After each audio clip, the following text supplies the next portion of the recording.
Hello everybody! In today's video, we're going to recreate an animation process from the 1930s.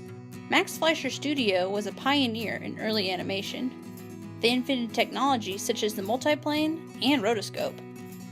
However, one process is still in part mystery, the setback camera, or stereoptical process.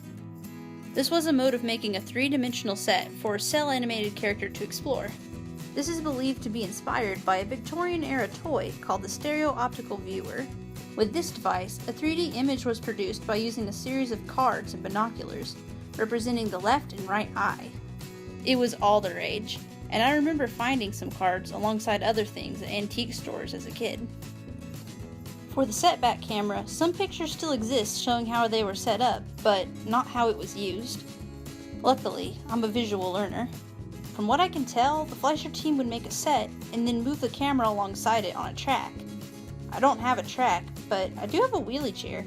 I'll try a couple things and see what works best. I start by animating a walk cycle.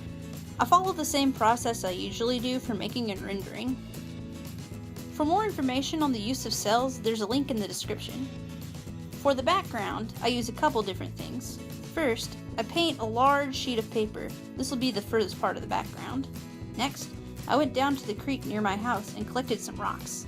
I'm trying to make it look like an alien planet this go-round. Something new and to semi-celebrate the recent SpaceX launch in Florida.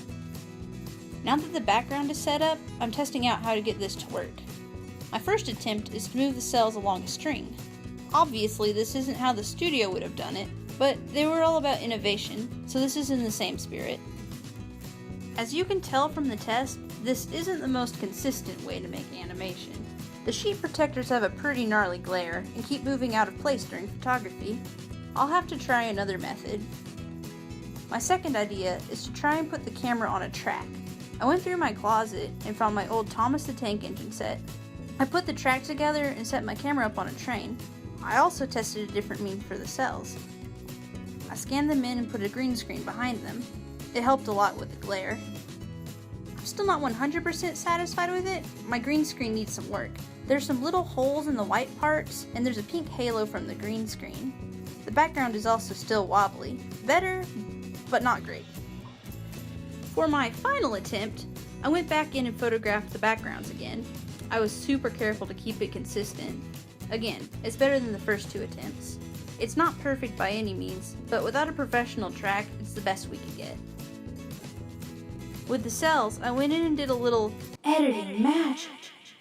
I touched up where the holes were and removed the fuzz. I also added a shadow to mimic the first version.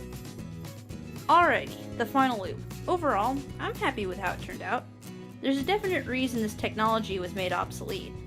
It's difficult to use and set up. I'm sure if you were familiar with the technology, as they would have been back in the day, this would be a piece of cake.